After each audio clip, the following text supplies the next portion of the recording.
ఆ దేవదేవతలను పులకరింపచేసే అద్భుతమైన పాటలను సుమన్ టీవీ వారి డివోషనల్ టైంలో మీరు కూడా ప్రతిరోజు వినాలనుకుంటే వెంటనే మా ఛానల్ని సబ్స్క్రైబ్ చేయండి. మంచి ఉదయంతో రోజంతా సంతోషంగా ప్రశాంతంగా ఉండండి.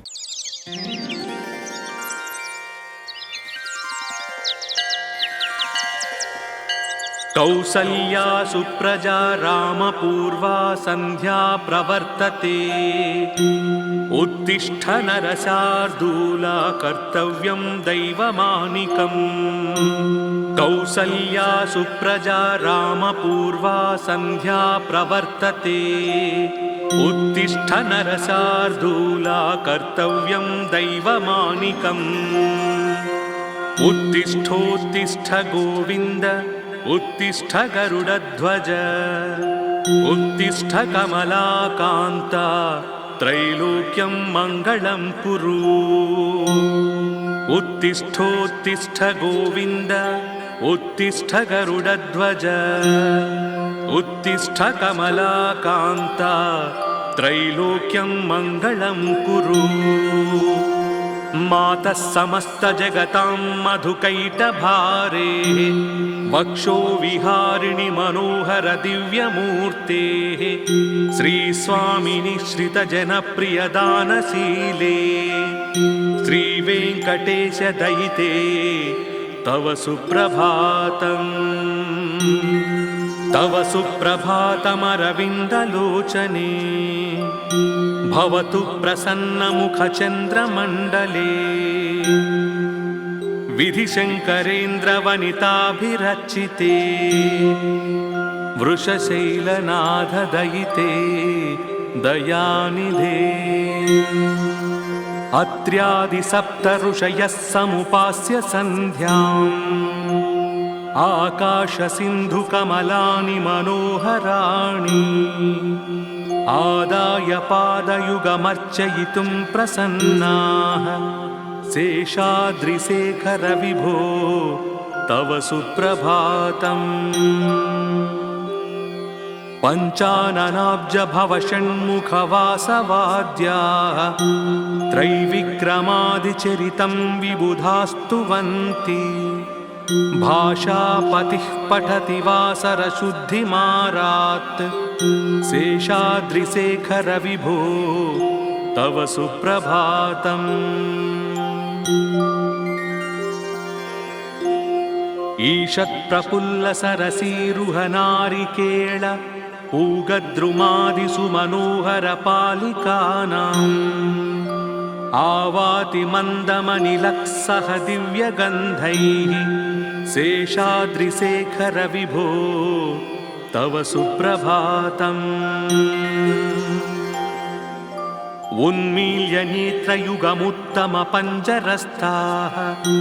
पात्रावसिष्ठकदळीफलपायसानि।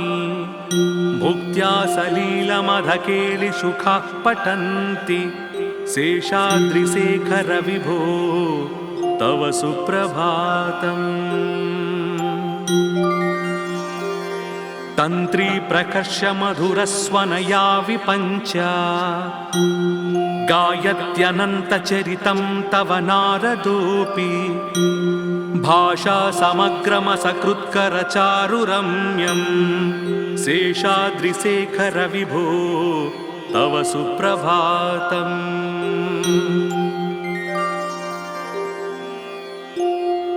भृङ्गावली च मकरन्दरसानुविद्ध। झुङ्कारगीतनिनदैः स्पृहसेवनाय। निर्यात्युपान्तसरसी कमलोदरेभ्यः।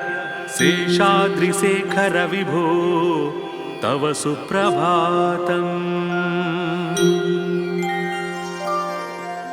योषा गणेन वरदध्निविमध्यमाने। घोषालयेषु दधिमन्थनतीव्रघोषाः। रोषात् कलिं विदधते कुकुभश्च कुम्भाः। शेषाद्रिशेखर विभो तव सुप्रभातम्। पद्मेशमित्रशतपत्रगताळिवर्गाः। हर्तुं श्रियं कुवलयस्य निजाङ्गलक्ष्म्या भेरीनिनादमिव बिभ्रति तीव्रनादम् शेषाद्रिशेखर विभो तव सुप्रभातम् श्रीमन्नभीष्टवरदाखिललोकबन्धो श्री श्रीनिवास जगदेकदयैकसिन्धो श्रीदेवतागृहभुजान्तरदिव्यमूर्ते श्रीवेङ्कटाचलपते तव सुप्रभातम्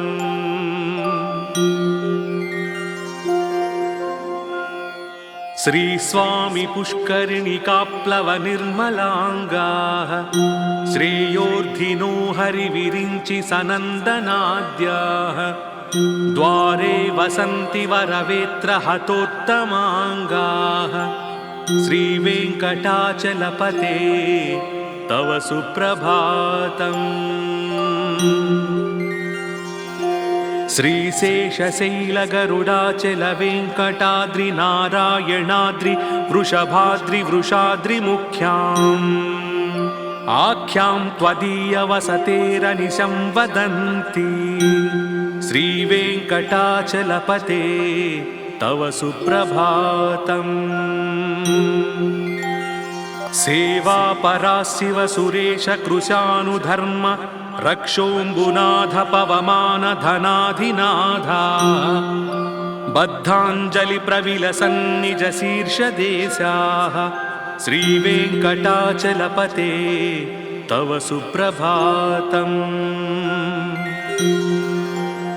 धाटीषु ते विहगराज मृगाधिराज नागाधिराज गजराज हयाधिराजाः स्वस्वाधिकारमहिमादिकमर्धयन्ते श्रीवेङ्कटाचलपते तव सुप्रभातम् सूर्येन्दुभौमबुधवाक्पतिकाव्यसौरि स्वर्भानुकेतुदिविषत्परिषत्प्रधानाः त्वद्दासदासचरमावधिदासदासाः श्रीवेङ्कटाचलपते तव सुप्रभातम् त्वत्पादधूलिभरितस्फुरितोत्तमाङ्गाः स्वर्गापवर्गनिरपेक्षनिजान्तरङ्गाः कल्पागमाकलनयाकुलतां लभन्ते श्रीवेङ्कटाचलपते तव सुप्रभातम् त्वद्गोपुराग्रशिखराणि निरीक्षमाणाः स्वर्गापवर्गपदवीं परमां श्रयन्तः मर्त्या मनुष्यभुवने मतिमाश्रयन्ते श्रीवेङ्कटाचलपते तव सुप्रभातम् श्रीभूमिनायक दयादिगुणामृताब्धे देवादिदेव जगदेकशरण्यमूर्ते श्रीमन्ननन्तगरुडाधिभिरर्चिताङ्घ्रे श्रीवेङ्कटाचलपते तव सुप्रभातम् श्रीपद्मनाभपुरुषोत्तमवासुदेव वैकुण्ठमाधव जनार्दन चक्रपाणे श्रीवत्सचिह्नशरणागत पारिजात श्रीवेङ्कटाचलपते तव सुप्रभातम्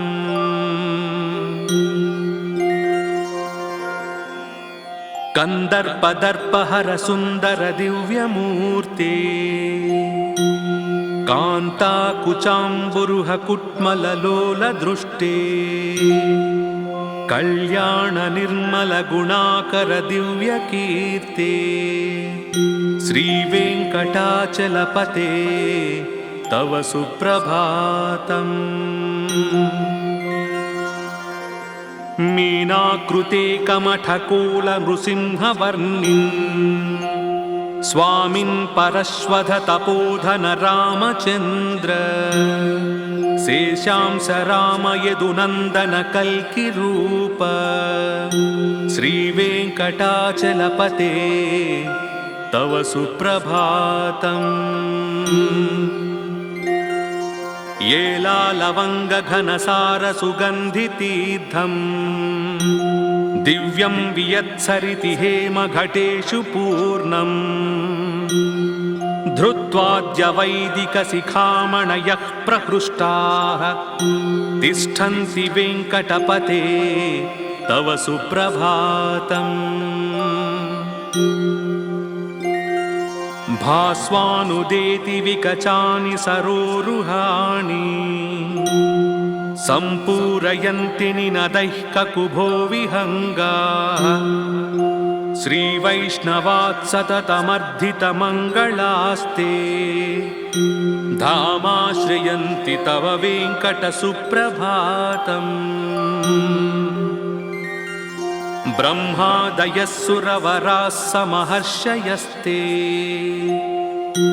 सन्तः सनन्दनमुखास्त्वधयोगिवर्याः धामान्तिके तव हि मङ्गलवस्तुहस्ताः श्रीवेङ्कटाचलपते तव सुप्रभातम्। लक्ष्मीनिवासनिरवद्यगुणैकसिन्धो संसारसागरसमुत्तरणैकसेतो वेदान्तवेद्यनिजवैभवभक्तभोग्य श्रीवेङ्कटाचलपते तव सुप्रभातम्। इत्थं वृषाचलपतेरिह सुप्रभातम्। ये मानवाः प्रतिदिनं पठितुं प्रवृत्ताः तेषां प्रभातसमये स्मृतिरङ्गभाजाम् प्रज्ञां परार्थसुलभां परमां प्रसूते।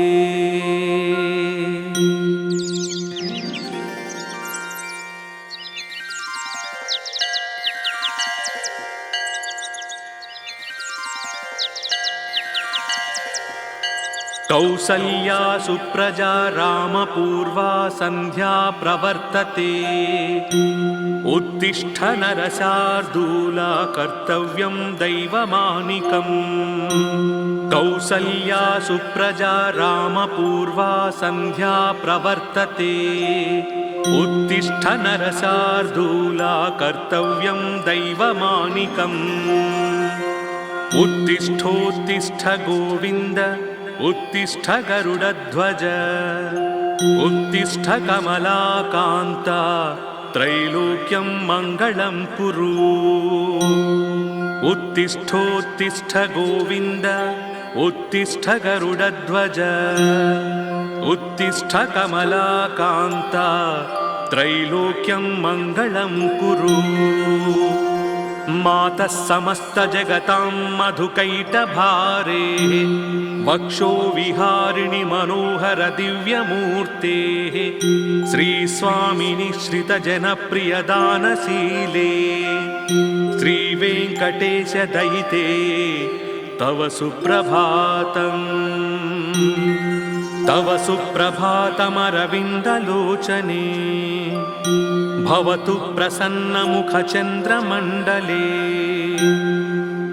विधिशङ्करेन्द्रवनिताभिरचिते वृषशैलनाथदयिते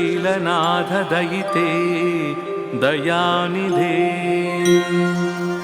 अत्र्यादिसप्तऋषयः समुपास्य सन्ध्याम् आकाशसिन्धुकमलानि मनोहराणि आदाय पादयुगमर्चयितुं प्रसन्नाः शेषाद्रिशेखर विभो तव सुप्रभातम्।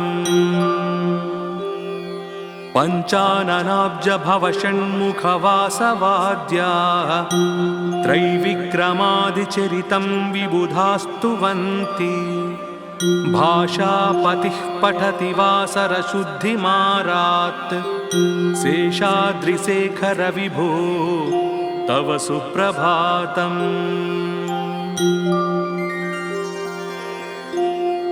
ईषत्प्रफुल्लसरसीरुहनारिकेळ पूगद्रुमादिषु मनोहरपालिकानाम् आवाति मन्दमनिलक्सह दिव्यगन्धैः शेषाद्रिशेखर विभो तव सुप्रभातम्। उन्मील्य नेत्रयुगमुत्तमपञ्जरस्थाः पात्रावसिष्ठकदळीफलपायसानि भुक्त्या सलीलमधकेलिसुखाः पठन्ति शेषाद्रिशेखर विभो तव सुप्रभातम्।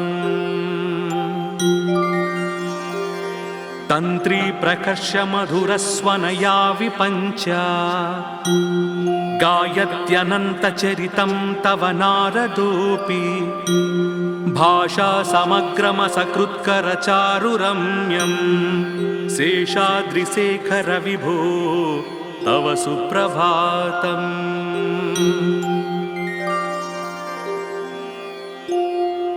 भृङ्गावळी च मकरन्दरसानुविद्ध झुङ्कारगीतनिनदैः स्पृहसेवनाय निर्यात्युपान्तसरसी कमलोदरेभ्यः शेषाद्रिशेखर विभो तव सुप्रभातम्।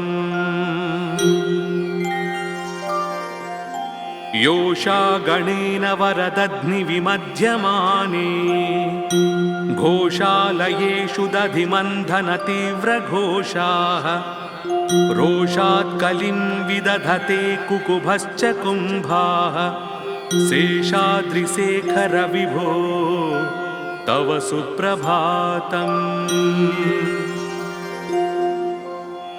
पद्मेशमित्रशतपत्रगताळिवर्गाः हर्तुं श्रियं कुवलयस्य निजाङ्गलक्ष्म्या भेरीनिनादमिव बिभ्रति तीव्रनादं शेषाद्रिशेखर विभो तव सुप्रभातम्। श्रीमन्नभीष्टवरदाखिललोकबन्धो श्री श्रीनिवास जगदेकदयैकसिन्धो श्रीदेवतागृहभुजान्तर दिव्यमूर्ते श्रीवेङ्कटाचलपते तव सुप्रभातम्।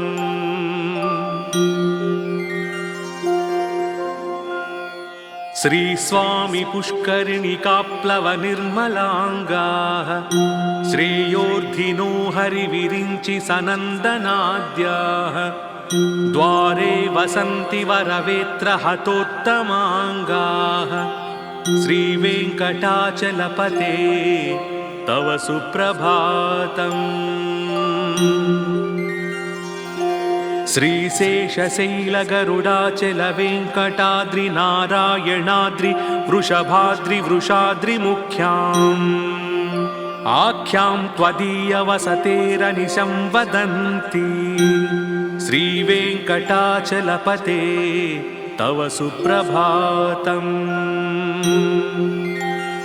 सेवापरा शिव सुरेश कृशानुधर्म रक्षोऽम्बुनाथ पवमान धनाधिनाथा बद्धाञ्जलि प्रविलसन्निज शीर्षदेशाः श्रीवेङ्कटाचलपते तव सुप्रभातम्। धाटीषु ते विहगराज मृगाधिराज नागाधिराज गजराज हयाधिराजाः स्वस्वाधिकारमहिमादिकमर्धयन्ते श्रीवेङ्कटाचलपते तव सुप्रभातम्। सूर्येन्दुभौमबुधवाक्पतिकाव्यसौरि स्वर्भानुकेतुदिविषत्परिषत्प्रधानाः त्वद्दासदासचरमावधिदासदासाः श्रीवेङ्कटाचलपते तव सुप्रभातम्। त्वत्पादधूलिभरितस्फुरितोत्तमाङ्गाः स्वर्गापवर्गनिरपेक्षनिजान्तरङ्गाः कल्पागमाकलनयाकुलतां लभन्ते। श्रीवेङ्कटाचलपते तव सुप्रभातम्। त्वद्गोपुराग्रशिखराणि निरीक्षमाणाः स्वर्गापवर्गपदवीं परमां श्रयन्तः मर्त्या मनुष्यभुवने मतिमाश्रयन्ते। श्रीवेङ्कटाचलपते तव सुप्रभातम्। श्रीभूमिनायकदयादिगुणामृताब्धे देवादिदेव जगदेकशरण्यमूर्ते। श्रीमन्ननन्तगरुडाधिभिरर्चिताङ्घ्रे श्रीवेङ्कटाचलपते तव सुप्रभातम्। श्रीपद्मनाभपुरुषोत्तमवासुदेव वैकुण्ठमाधव जनार्दन चक्रपाणे श्रीवत्सचिह्नशरणागतपारिजात श्रीवेङ्कटाचलपते तव सुप्रभातम्।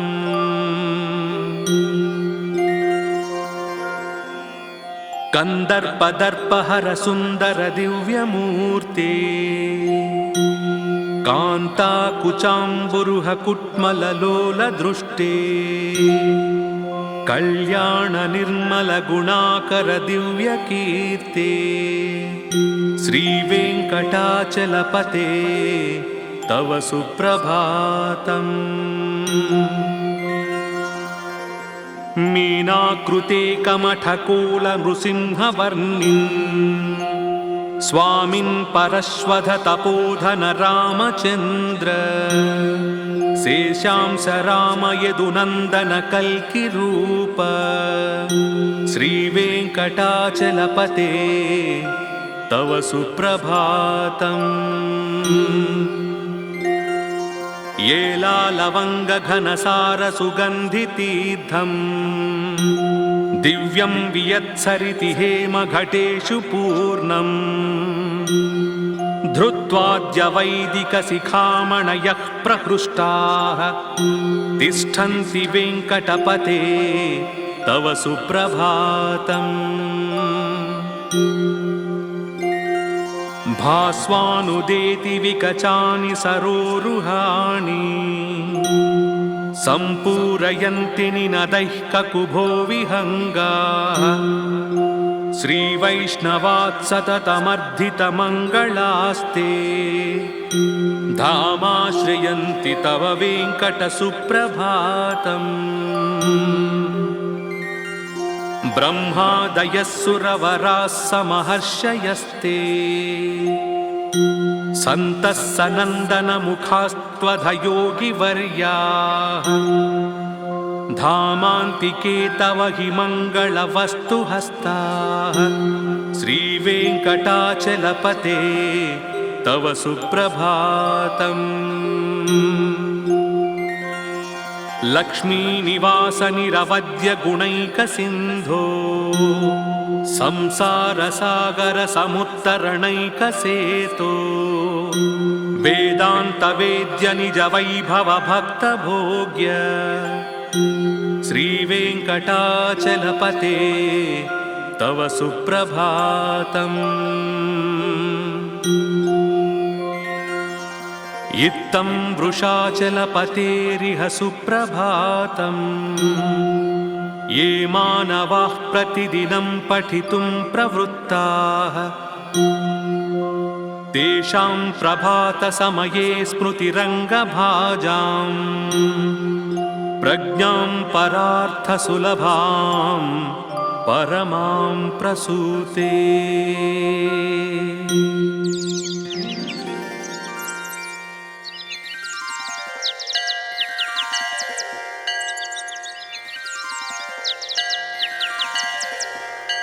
कौसल्या सुप्रजा रामपूर्वा सन्ध्या प्रवर्तते उत्तिष्ठ नरशार्दूला कर्तव्यं दैवमानिकम् कौसल्या सुप्रजा रामपूर्वा सन्ध्या प्रवर्तते उत्तिष्ठ नरशार्दूला कर्तव्यं दैवमानिकम् उत्तिष्ठोत्तिष्ठ गोविन्द उत्तिष्ठ गरुडध्वज उत्तिष्ठ कमलाकान्ता त्रैलोक्यं मङ्गलं कुरु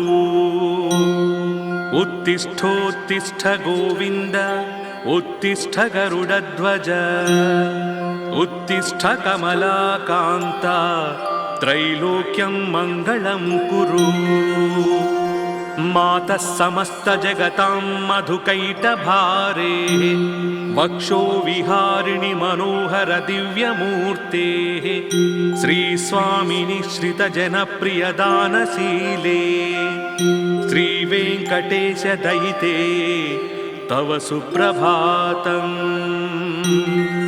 तव सुप्रभातमरविन्दलोचने भवतु प्रसन्नमुखचन्द्रमण्डले विधिशङ्करेन्द्रवनिताभिरचिते वृषशैलनाथदयिते दयानिधे अत्र्यादिसप्तऋषयः समुपास्य सन्ध्याम् आकाशसिन्धुकमलानि मनोहराणि आदाय पादयुगमर्चयितुं प्रसन्नाः शेषाद्रिशेखर विभो तव सुप्रभातम् पञ्चाननाब्जभवषण्मुखवासवाद्याः त्रैविक्रमादिचरितं विबुधास्तुवन्ति भाषापतिः पठति वासरशुद्धिमारात् शेषाद्रिशेखर विभो तव सुप्रभातम् ईषत्प्रफुल्लसरसीरुहनारिकेळ पूगद्रुमादिसुमनोहरपालिकानाम् आवाति मन्दमनिलक्सह दिव्यगन्धैः शेषाद्रिशेखर विभो तव सुप्रभातम् उन्मील्य नेत्रयुगमुत्तमपञ्जरस्थाः पात्रावसिष्ठकदळीफलपायसानि भुक्त्या सलीलमधकेलिसुखाः पठन्ति शेषाद्रिशेखर विभो तव सुप्रभातम् तन्त्री प्रकर्ष मधुरस्वनया विपञ्च गायत्यनन्तचरितं तव नारदोऽपि भाषा समग्रमसकृत्करचारुरम्यं शेषाद्रिशेखर विभो तव सुप्रभातम्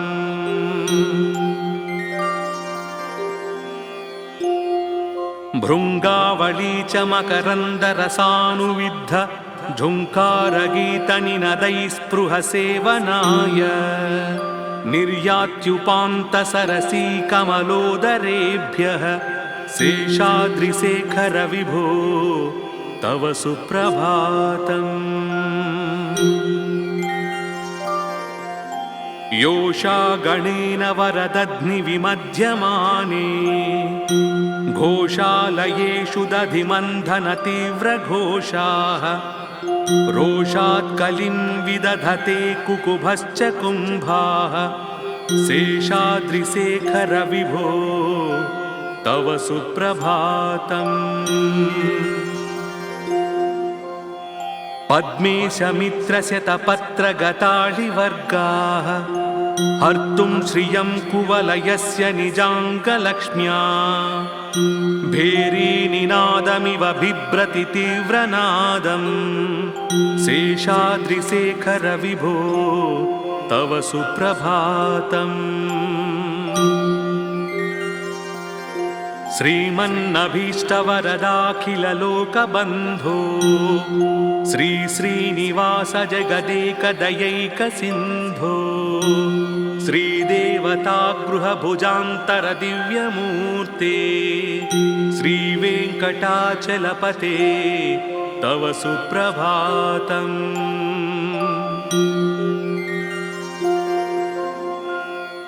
श्रीस्वामी पुष्करिणिकाप्लवनिर्मलाङ्गाः श्रेयोर्धिनो हरिविरिञ्चि सनन्दनाद्याः द्वारे वसन्ति वरवेत्रहतोत्तमाङ्गाः श्रीवेङ्कटाचलपते तव सुप्रभातम्।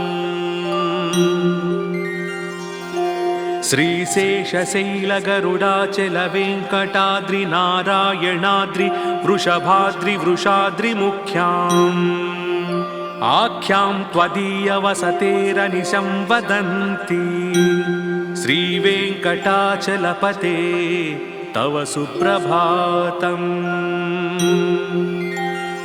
सेवापराशिव सुरेश कृशानुधर्म रक्षोऽम्बुनाथ पवमान धनाधिनाथा बद्धाञ्जलिप्रविलसन्निज शीर्षदेशाः श्रीवेङ्कटाचलपते तव सुप्रभातम्। धाटीषु ते विहगराज मृगाधिराज नागाधिराज गजराज हयाधिराजाः स्वस्वाधिकारमहिमादिकमर्धयन्ते श्रीवेङ्कटाचलपते तव सुप्रभातम्। सूर्येन्दुभौमबुधवाक्पतिकाव्यसौरि स्वर्भानुकेतुदिविषत्परिषत्प्रधानाः त्वद्दासदासचरमावधिदासदासाः श्रीवेङ्कटाचलपते तव सुप्रभातम्। त्वत्पादधूलिभरितस्फुरितोत्तमाङ्गाः स्वर्गापवर्गनिरपेक्षनिजान्तरङ्गाः कल्पागमाकलनयाकुलतां लभन्ते श्रीवेङ्कटाचलपते तव सुप्रभातम्। त्वद्गोपुराग्रशिखराणि निरीक्षमाणाः स्वर्गापवर्गपदवीं परमां श्रयन्तः मर्त्या मनुष्यभुवने मतिमाश्रयन्ते श्रीवेङ्कटाचलपते तव सुप्रभातम्। श्रीभूमिनायक दयादिगुणामृताब्धे देवादिदेव जगदेकशरण्यमूर्ते श्रीमन्ननन्तगरुडाधिभिरर्चिताङ्घ्रे श्रीवेङ्कटाचलपते तव सुप्रभातम्। श्रीपद्मनाभपुरुषोत्तम वासुदेव वैकुण्ठमाधव जनार्दन चक्रपाणे श्रीवत्सचिह्न शरणागत पारिजात श्रीवेङ्कटाचलपते तव सुप्रभातम्।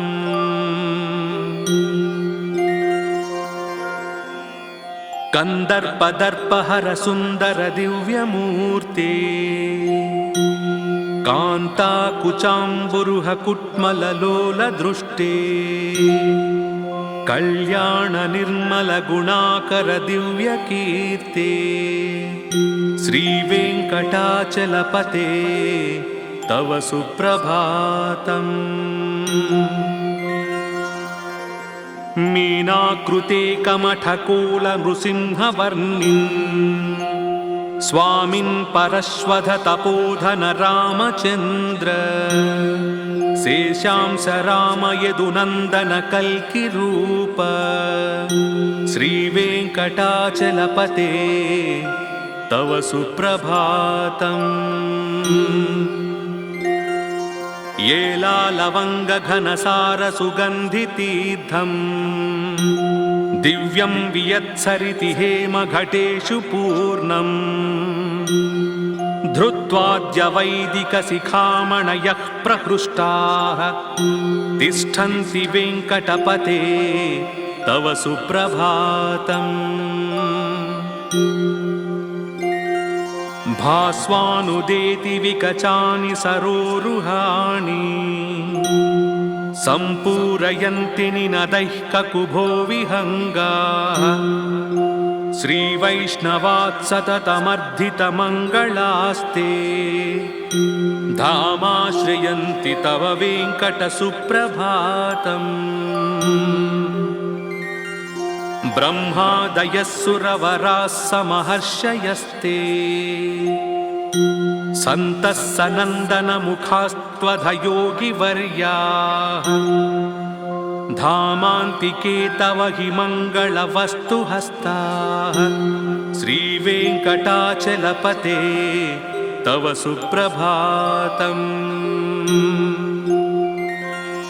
लक्ष्मीनिवासनिरवद्यगुणैकसिन्धो संसारसागरसमुत्तरणैकसेतो वेदान्तवेद्यनिजवैभवभक्तभोग्य श्रीवेङ्कटाचलपते तव सुप्रभातम्। इत्थं वृषाचलपतेरिह सुप्रभातम्। ये मानवाः प्रतिदिनं पठितुं प्रवृत्ताः तेषां प्रभातसमये स्मृतिरङ्गभाजाम् प्रज्ञां परार्थसुलभां परमां प्रसूते।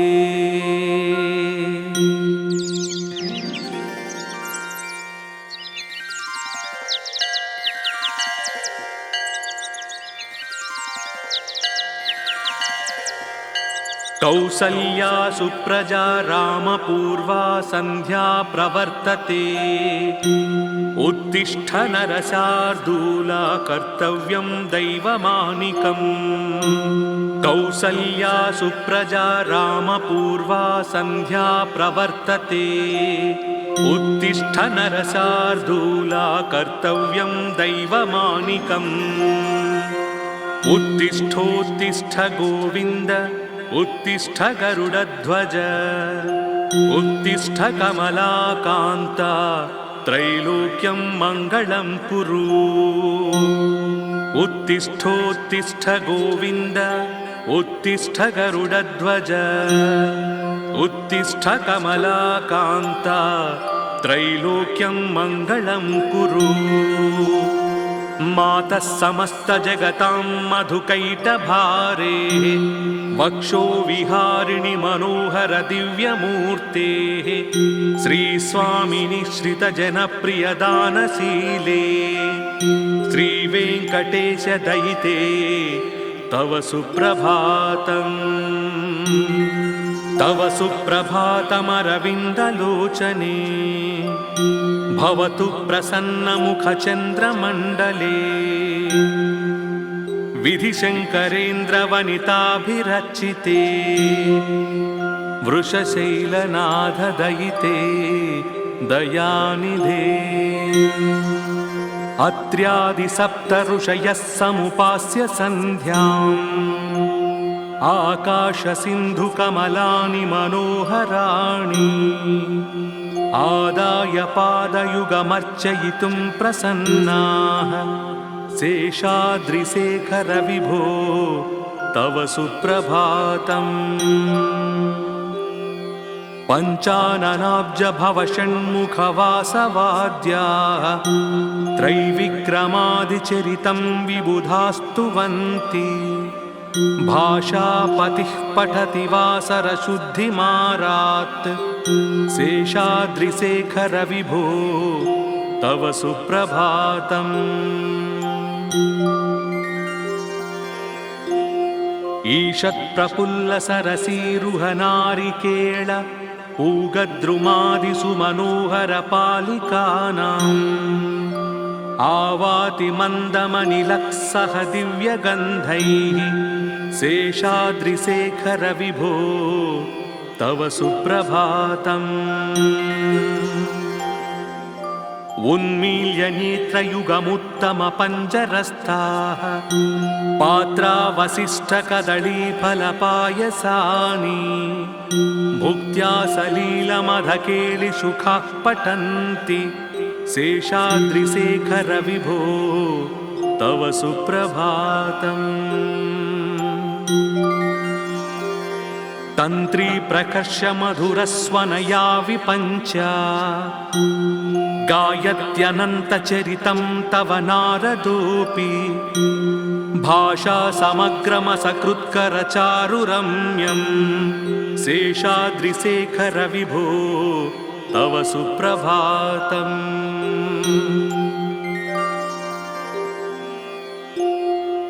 भृङ्गावळी च मकरन्दरसानुविद्ध झुङ्कारगीतनिनदैस्पृहसेवनाय निर्यात्युपान्तसरसी कमलोदरेभ्यः शेषाद्रिशेखर विभो तव सुप्रभातम् योषा गणेन वरदध्निविमध्यमाने घोषालयेषु दधिमन्थनतीव्रघोषाः रोषात् कलिं विदधते कुकुभश्च कुम्भाः शेषाद्रिशेखर विभो तव सुप्रभातम् पद्मेशमित्रशतपत्रगताळिवर्गाः हर्तुं श्रियं कुवलयस्य निजाङ्गलक्ष्म्या भेरीनिनादमिव बिभ्रति तीव्रनादं शेषाद्रिशेखर विभो तव सुप्रभातम् श्रीमन्नभीष्टवरदाखिललोकबन्धो श्री श्रीनिवास जगदेकदयैकसिन्धो श्रीदेवतागृहभुजान्तर दिव्यमूर्ते श्रीवेङ्कटाचलपते तव सुप्रभातम्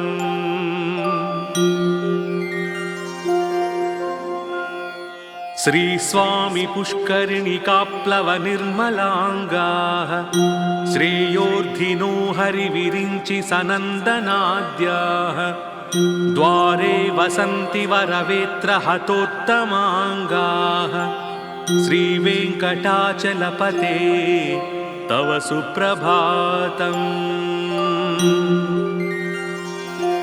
श्रीशेषशैलगरुडाचलवेङ्कटाद्रिनारायणाद्रि वृषभाद्रि वृषाद्रिमुख्याम् आख्यां त्वदीयवसतेरनिशं वदन्ति श्रीवेङ्कटाचलपते तव सुप्रभातम्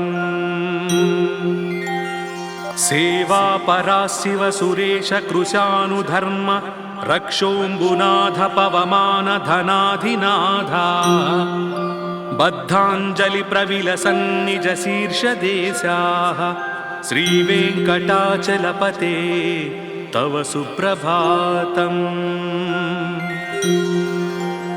धाटीषु ते विहगराज मृगाधिराज नागाधिराज गजराज हयाधिराजाः स्वस्वाधिकारमहिमादिकमर्धयन्ते श्रीवेङ्कटाचलपते तव सुप्रभातम्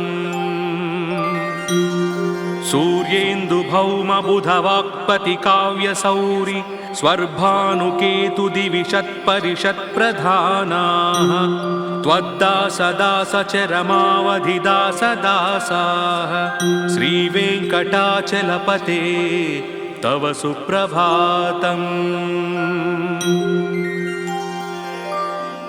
त्वत्पादधूलिभरितस्फुरितोत्तमाङ्गाः स्वर्गापवर्गनिरपेक्षनिजान्तरङ्गाः कल्पागमाकलनयाकुलतां लभन्ते श्रीवेङ्कटाचलपते तव सुप्रभातम्। त्वद्गोपुराग्रशिखराणि निरीक्षमाणाः स्वर्गापवर्गपदवीं परमां श्रयन्तः मर्त्या मनुष्यभुवने मतिमाश्रयन्ते। श्रीवेङ्कटाचलपते तव सुप्रभातम्। श्रीभूमिनायक दयादिगुणामृताब्धे देवादिदेव जगदेक शरण्यमूर्ते। श्रीमन्ननन्त गरुडादिभिरर्चिताङ्घ्रे श्रीवेङ्कटाचलपते तव सुप्रभातम्। श्रीपद्मनाभ पुरुषोत्तम वासुदेव वैकुण्ठमाधव जनार्दन चक्रपाणे श्रीवत्सचिह्न शरणागत पारिजात श्रीवेङ्कटाचलपते तव सुप्रभातम्।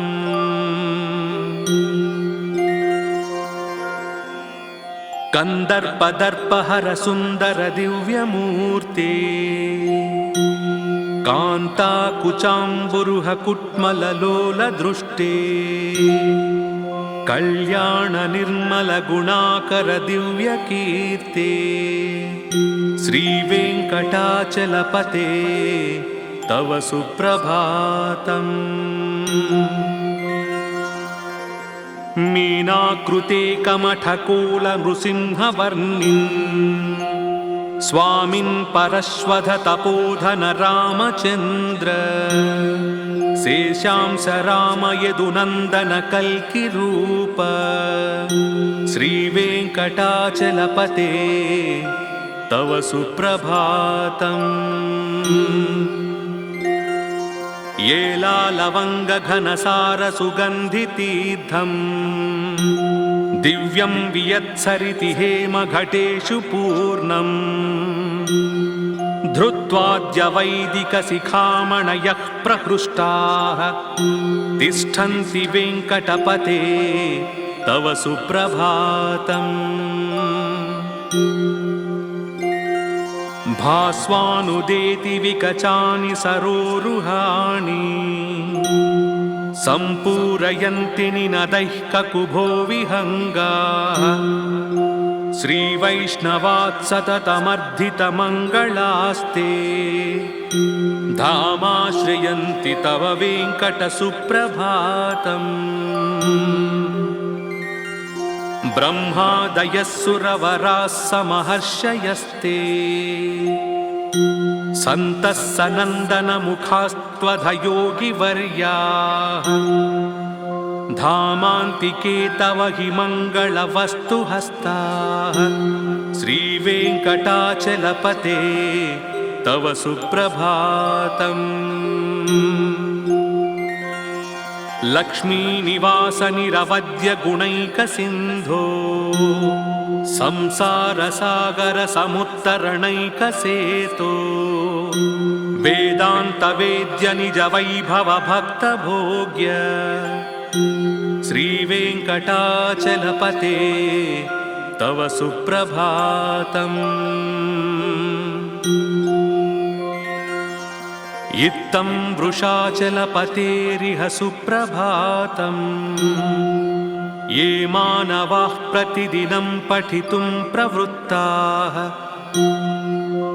तेषां प्रभातसमये स्मृतिरङ्गभाजां प्रज्ञां परार्थसुलभां परमां प्रसूते।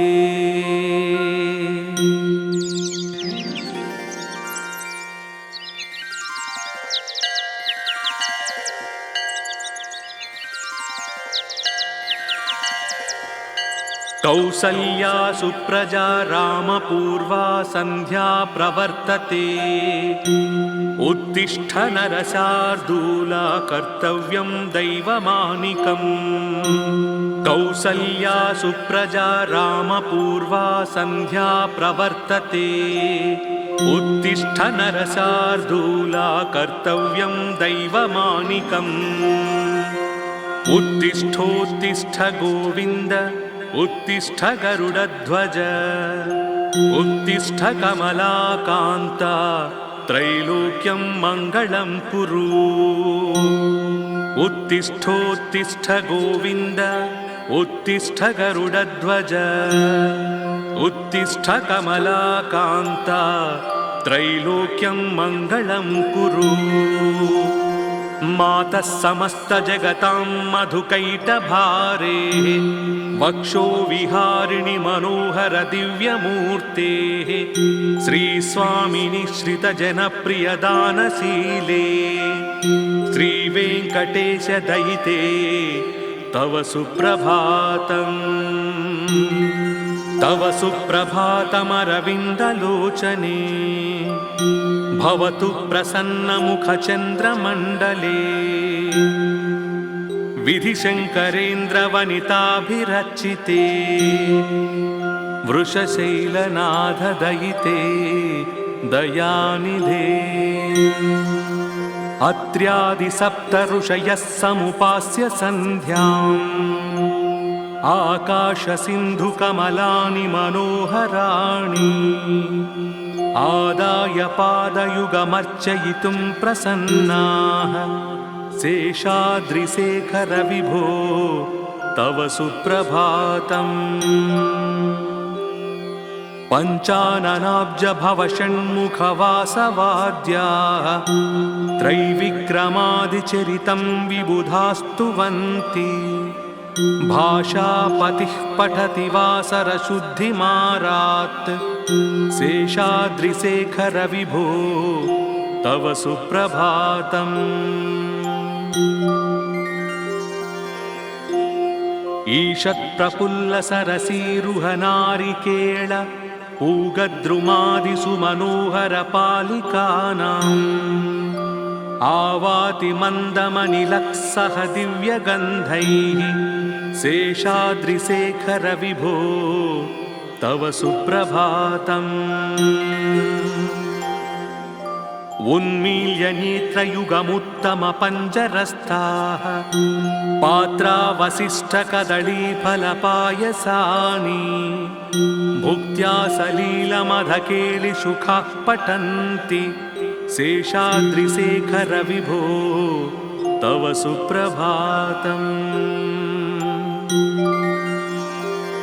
तन्त्री प्रकर्ष मधुरस्वनया विपञ्च गायत्यनन्तचरितं तव नारदोऽपि भाषा समग्रमसकृत्करचारुरम्यं शेषाद्रिशेखर विभो तव सुप्रभातम्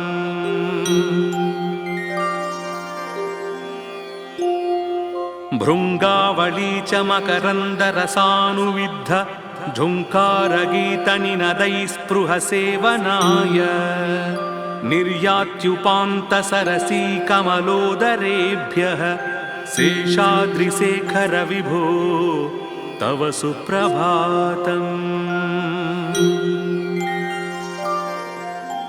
योषा गणेन वरदध्निविमध्यमाने घोषालयेषु दधिमन्थनतीव्रघोषाः रोषात् कलिं विदधते कुकुभश्च कुम्भाः शेषाद्रिशेखर विभो तव सुप्रभातम् पद्मेशमित्रशतपत्रगताळिवर्गाः हर्तुं श्रियं कुवलयस्य निजाङ्गलक्ष्म्या भेरीनिनादमिव बिभ्रति तीव्रनादम् शेषाद्रिशेखर विभो तव सुप्रभातम् श्रीमन्नभीष्टवरदाखिललोकबन्धो श्री श्रीनिवास जगदेकदयैकसिन्धो श्रीदेवतागृहभुजान्तरदिव्यमूर्ते श्रीवेङ्कटाचलपते तव सुप्रभातम्।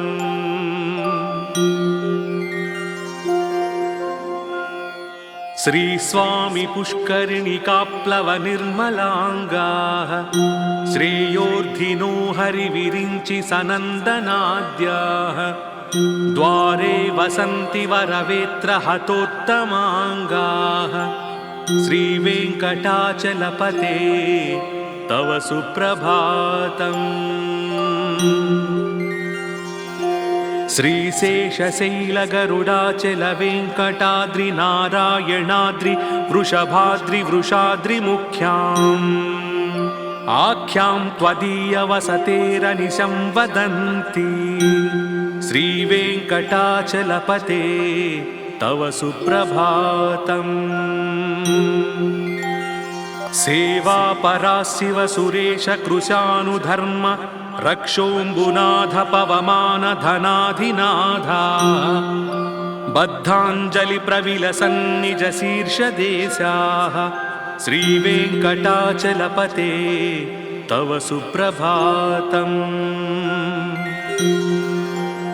धाटीषु ते विहगराज मृगाधिराज नागाधिराज गजराज हयाधिराजाः स्वस्वाधिकारमहिमादिकमर्धयन्ते श्रीवेङ्कटाचलपते तव सुप्रभातम्।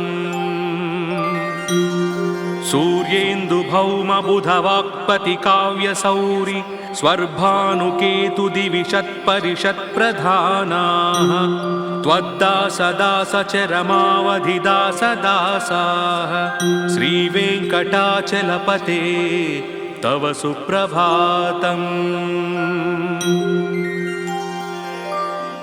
त्वत्पादधूलिभरितस्फुरितोत्तमाङ्गाः स्वर्गापवर्गनिरपेक्षनिजान्तरङ्गाः कल्पागमाकलनयाकुलतां लभन्ते श्रीवेङ्कटाचलपते तव सुप्रभातम्।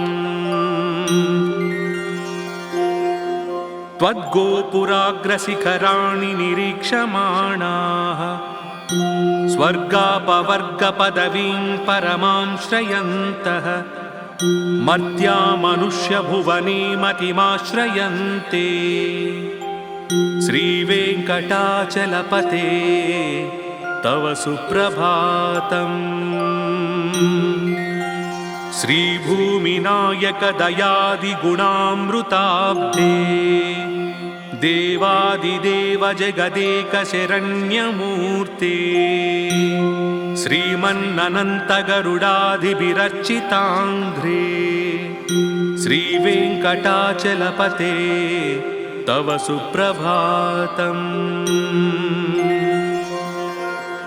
श्रीपद्मनाभपुरुषोत्तमवासुदेव वैकुण्ठमाधव जनार्दन चक्रपाणे श्रीवत्सचिह्नशरणागत पारिजात श्रीवेङ्कटाचलपते तव सुप्रभातम्।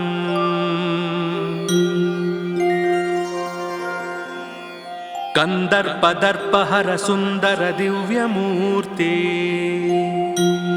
कान्ताकुचाम्बुरुह कुट्मललोलदृष्टे कल्याण निर्मल गुणाकर दिव्यकीर्ते श्रीवेङ्कटाचलपते तव सुप्रभातम्।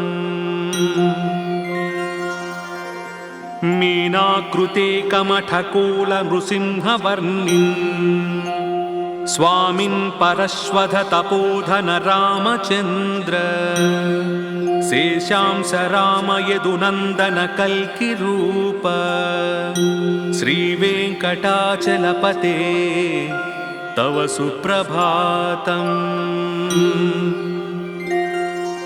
येलालवङ्गघनसारसुगन्धितीर्थम् दिव्यं वियत्सरिति हेमघटेषु पूर्णम्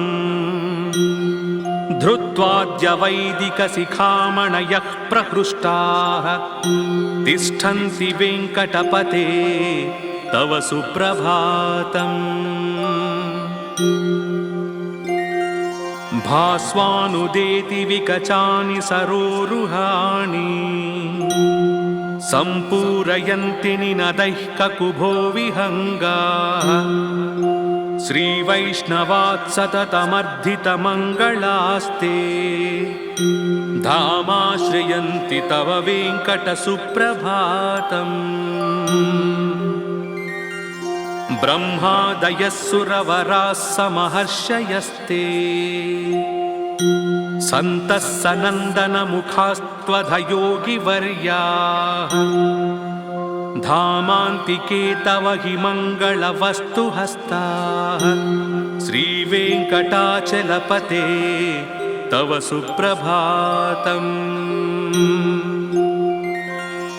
लक्ष्मीनिवासनिरवद्यगुणैकसिन्धो संसारसागरसमुत्तरणैकसेतो वेदान्तवेद्य निजवैभवभक्तभोग्य श्रीवेङ्कटाचलपते तव सुप्रभातम्। इत्थं वृषाचलपतेरिह सुप्रभातम्। ये मानवाः प्रतिदिनं पठितुं प्रवृत्ताः तेषां प्रभातसमये स्मृतिरङ्गभाजाम् प्रज्ञां परार्थसुलभां परमां प्रसूते।